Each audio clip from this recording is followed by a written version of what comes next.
दादर येथील छत्रपती शिवाजी पार्क मैदानातील लाल मातीच्या मुद्द्यावरून मागच्या काही दिवसांपासून अनेक चर्चा आहेत। एमपीसीबी म्हणजेच महाराष्ट्र प्रदूषण कंट्रोल बोर्डने या मातीवर एकंदरीत प्रश्न निर्माण करत प्रदूषण तयार होत असल्याची बाब समोर आली होती आणि त्याच्यानंतर महापालिकेला या मातीवर 5 प्रकारची वेगवेगळी गवतांची टेस्टिंग करून जे गवत ही मातीत पकडू शकेल असं गवत बसवण्याचे आदेश देण्यात आले होते।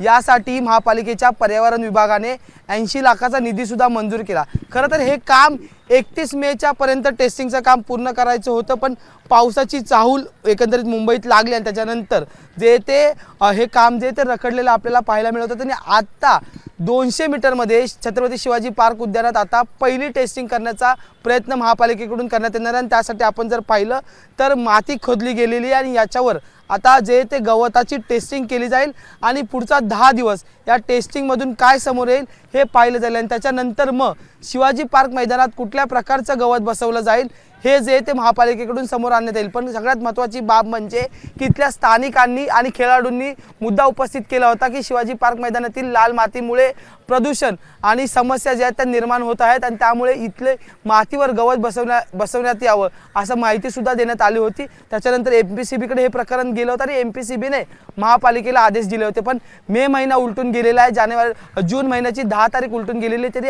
अद्याप गवताची प्रक्रिया पूर्ण सुरू झालेली नाही। आता पहिल्या पातळीचं म्हणजे खोदकाम झालेलं, त्यामुळे ह्या गवताची टेस्टिंग होणार। त्याच्यानंतर मग संपूर्ण शिवाजी पार्क मैदानात गवत कधी बसणार हे सुद्धा पाहणं महत्त्वाचं ठरणार आहे।